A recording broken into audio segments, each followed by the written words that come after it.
week later. For the last 7 days, Jesus has kept well away from the distractions of other people. He and his companions have been sleeping in the open and only visiting villages to buy food.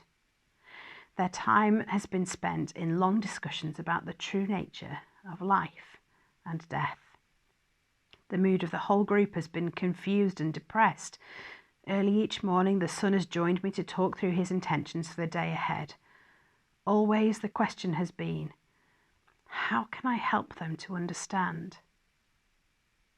After a week of stories, illustrations, activities and conversations, there has been little progress.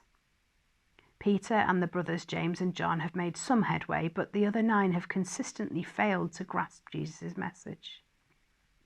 This morning we opted for a different approach.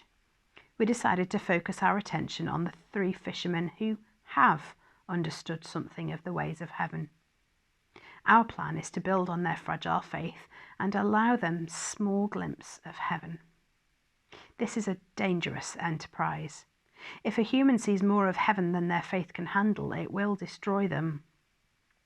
The Son has left it to me to judge exactly how much of his Father's glory these 3 men of the faith to manage.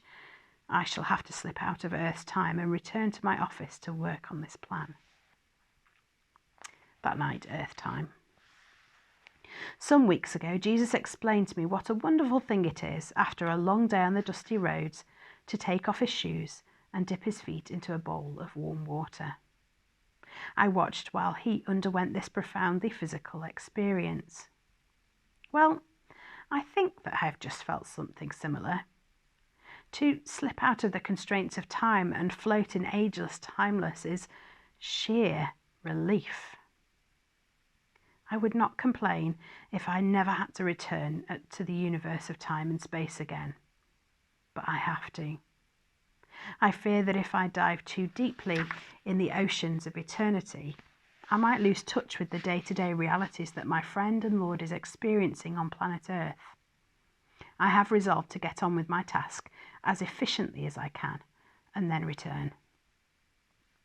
My brief is to give Peter, John and James enough of a glimpse of the Son's spiritual reality to inspire them, but not so much that it might damage the fragile creatures. I have an idea.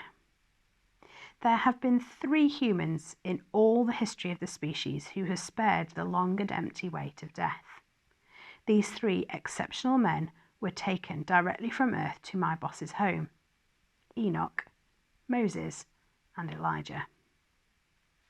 Enoch is a lovely gentleman who lived in the very early stages of humanity, back in the days of flint arrows and cave dwellings. He listened to the voice of his maker and as it whispered through the complex patterns of creation, and he learned to love in a way that no other human ever had or has. So my boss decided to rescue Enoch from the countless pains and frustrations that beset selfish humanity. However, Enoch is of no use to me in my present need. He takes little interest in the affairs of his own kind. He basks quietly in the loving presence of his God and is content. Moses, I must find. He is the founder of Jewish culture, a multilingual, richly educated citizen of 3 nations, and a murderer. A man who was in equal parts an ideal choice and a disastrous one to lead Abraham's descendants out of slavery in Egypt and mould them into a nation in their own right. He is temperamental. He is unpredictable. He is not an easy man to work with, and I have no idea where I might find him.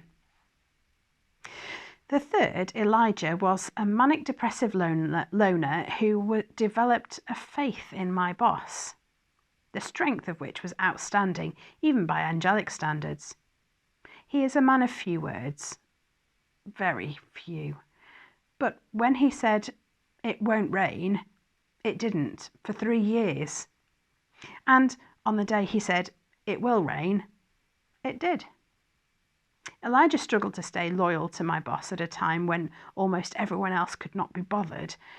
For that loyalty, he was saved from death and now lives face to face with the one whose still small voice once kept him from destroying his own life.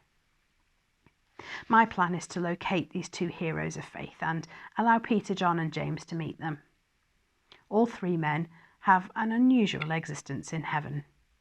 In the same way that on earth an onion immersed in vinegar is preserved and takes on the flavour of its preservative, so these three have been preserved from death and have become imbued with spiritual life.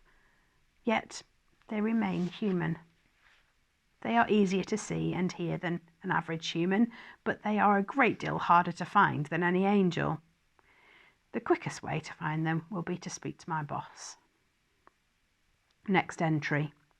I found Moses. He's been watching events in Galilee with great interest and is delighted to have a part in it all. Elijah, I'm told, is in a depressive phase and has taken himself off on his own.